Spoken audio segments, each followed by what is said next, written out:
Yung mga umuupa at nagpapaupa dito, manood po muna kayo. Attorney G, anong mga obligasyon ng landlord sa bansang ito?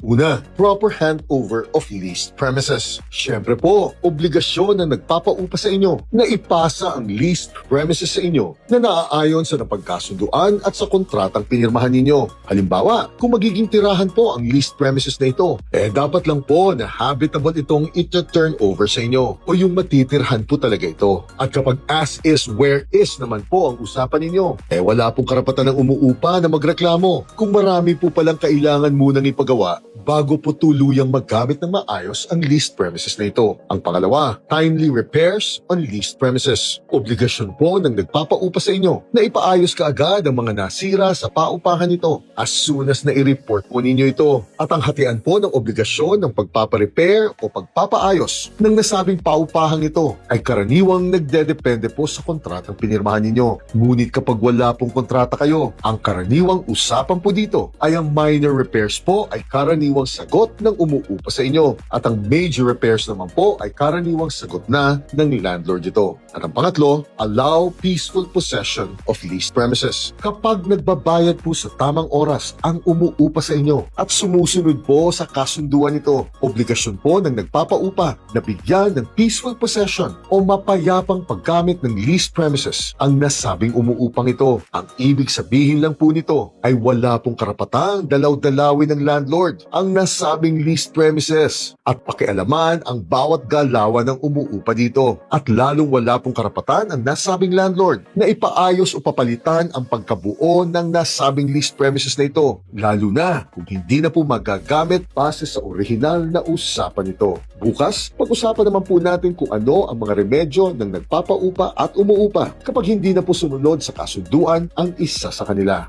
Junior.